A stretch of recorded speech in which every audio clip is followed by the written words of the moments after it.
বলিউডের ধুম সিনেমার চতুর্থ পর্ব আসতে চলেছে, আর এখানেই নাকি ধুম মাচাবেন রণবীর কাপুর।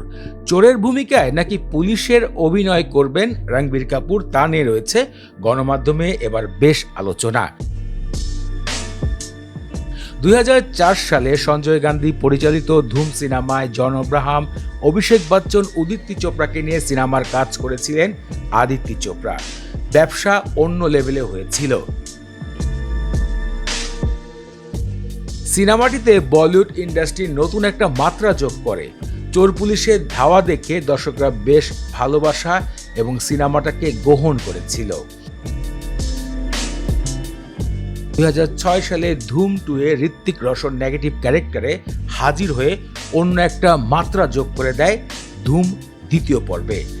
ধুম দ্বিতীয় পর্ব শেষ হওয়ার পর বেশ একটা লম্বা টাইম যাওয়ার পর 2013 সালে আমির খানের সাথে ধুম 3 মুক্তি পায়, আর তা ছিল বলিউড ইন্ডাস্ট্রির অন্যরকম একটা লেভেল যুক্ত করেছিল ধুম সিনেমার মাধ্যমে।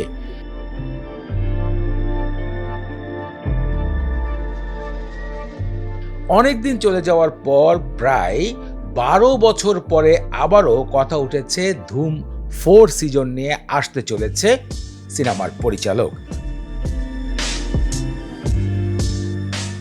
উল্লেখিত এই সিনেমাতে এবার নেগেটিভ নাকি পজিটিভ ক্যারেক্টারে রণবীর কাপুরকে অ্যাড করা হবে তা নিয়ে কিন্তু রয়েছে অনেক কথা। সাম্প্রতিক সময় এক সাক্ষাৎকারে জানা গিয়েছে এবার নেগেটিভ ক্যারেক্টারে মূলত রণবীর কাপুরকে দেখা যাবে। সাম্প্রতিক সময় কিছুদিন আগে অ্যানিমেল সিনেমা দিয়ে বলিউড ইন্ডাস্ট্রিতে বোম ফাটিয়েছেন রণবীর কাপুর।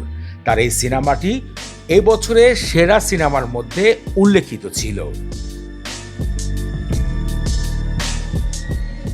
এখন দর্শকরা অপেক্ষা করছে ধুম সিজনের 4 নাম্বার ধুমে কি করতে চলেছে রণবীর কাপুর। নেগেটিভ ক্যারেক্টারে তাকে কেমন মানাবে, দর্শকরা শুধু তাই উপভোগ করার জন্য অপেক্ষা করছে। শোনা গিয়েছে খুবই নীরবে নাকি সিনেমার কাজের অনেকই অংশ কল্পনা জল্পনা করা হচ্ছে। শোনা গিয়েছে সিনেমার কাজ খুবই দ্রুত শুরু হবে এবং 2025 সালে সিনেমাটি হলে মুক্তি দেওয়া হবে। ফ্রেন্ডস, আপনাদের কাছে ধুম সিরিজের কোন পর্বটি বেশি ভালো লেগেছে সিনেমা জগতে, এবং জানাবেন রণবীর কাপুরকে এবার ধুম 4 চোরের চরিত্রে কেমন মানাবে।